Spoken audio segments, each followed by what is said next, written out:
نماز جگہ بدل بدل کر پڑھا کرو، کیونکہ زمین کا وہ حصہ قیامت کے دن تمہارا گواہ بنے گا۔ اللہ سے تعلق ایسا ہونا چاہیے جیسے ماں سے ہوتا ہے، تھک جاؤ تو اس کی گود میں سر رکھ دو۔ جب عبادت سکون دینے لگے تو سمجھ جاؤ اللہ تم سے راضی ہے۔ وہاں بیٹھ کر رونا دل کو بہت سکون دیتا ہے جہاں اللہ کے سوا آنسو دیکھنے والا اور کوئی نہ ہو۔ جو آنسو اللہ کے آغوش میں بہائے جاتے ہیں ان آنسوؤں کا بھرم وہ کبھی نہیں توڑتا۔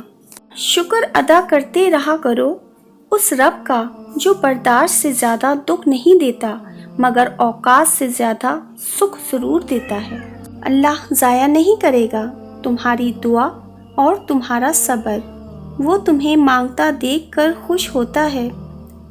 دیکھنا جلد ہی دعا قبول ہوگی اور امید سے بڑھ کر ملے گا۔ اللہ تعالیٰ سے گفتگو کرنے کی عادت ہو جائے تو سجدے کیے بغیر سکون نہیں آتا۔ جو سکون اللہ نے سجدوں میں رکھا ہے وہ انسان کو دنیا کے کسی بھی کام میں حاصل نہیں ہو سکتا۔ آج کل دل کی کیفیت یہ ہے کہ جانماز پر بیٹھتے ہی آنکھیں بھیگ جاتی ہیں۔ نیت، عمل، ارادے غلط ہو سکتے ہیں لیکن تڑپ ہمیشہ سچی ہوتی ہے۔ تڑپے بغیر کوئی نہیں روتا، بے چین ہوئے بغیر کوئی طلب نہیں کرتا، دعا ہو یا دوا زخم ملے بغیر کوئی نہیں مانگتا۔ بے شک نماز ہی بہترین ساتھی ہے، دنیا سے قبر تک، قبر سے حشر تک اور حشر سے جنت تک۔ سجدے کی خوبی یہ ہے کہ ہم فرش پر سر گوشی کرتے ہیں اور وہ عرش پر سنی جاتی ہے۔ سب کچھ کھو دینے کے بعد بھی اللہ پر یقین رکھنا اسے ہی ایمان کہتے ہیں۔ پھر وہ سجدے روئی اور بولی، میرے اللہ تو سب جانتا ہے اور لوگ تو کچھ بھی نہیں جانتے۔ حضرت علی رضی اللہ تعالیٰ عنہ نے فرمایا، ذلت اٹھانے سے بہتر ہے تکلیف اٹھاؤ۔ نا امید شخص ہر اچھا موقع بھی گنوا دیتا ہے اور پر امید شخص ہر پریشانی میں بھی موقع تلاش کر لیتا ہے۔ اللہ فرماتا ہے، میرا بندہ فرض نماز کے بعد نفل عبادتیں کر کے میرے اتنے قریب ہو جاتا ہے کہ میں اس سے محبت کرنے لگتا ہوں۔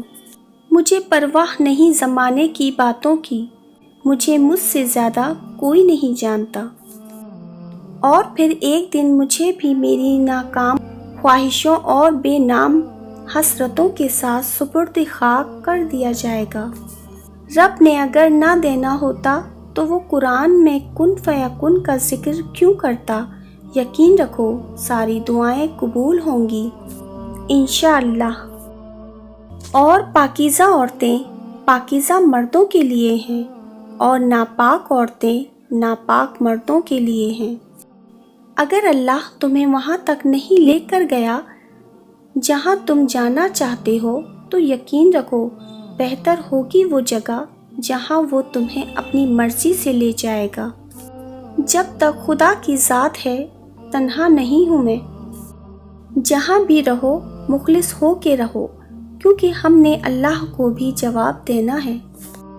اللہ تعالیٰ کے خزانوں میں سب سے قیمتی چیز راہ ہدایت ہے۔ میرے رب، جو شے میرے نصیب میں نہ ہو مجھے اس کی طلب میں مبتلا مت کر۔ یا اللہ، ہمارے روزے اور ہماری عبادات اپنی بارگاہ میں قبول فرما اور ہم سب کے گناہ معاف فرما اور ہمیں بخش دے، بے شک تو بہت رحیم ہے۔ سورہ یوسف مثال ہے، وہ آزماتا اسی چیز سے ہے جو تمہیں بے حد پیاری ہوتی ہے تاکہ اس چیز کے ملنے کی تڑپ تمہیں اللہ سے ملوا دے۔ اللہ تو وہی ہے، تم جہاں ہو خود سے پوچھو آخر تم کہاں ہو۔ نماز چہرے کا نور ہے اور قرآن دل کا سکون ہے۔